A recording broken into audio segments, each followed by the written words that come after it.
Marinir Rusia terekam memasuki sejumlah rumah di wilayah Donetsk.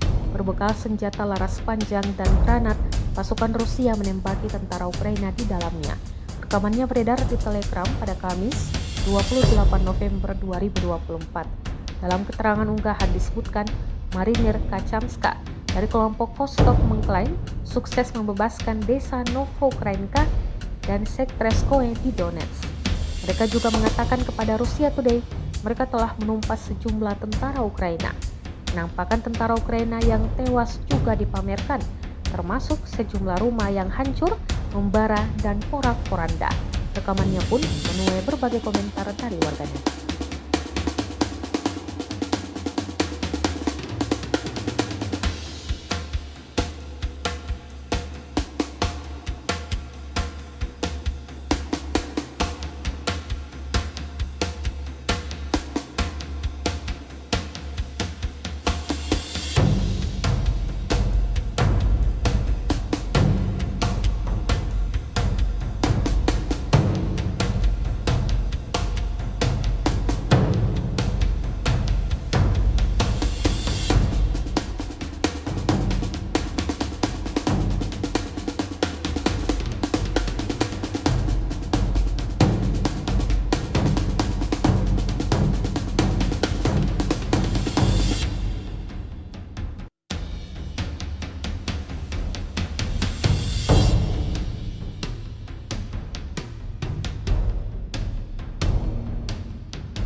Download Tribun X sekarang, menghadirkan lokal menjadi Indonesia.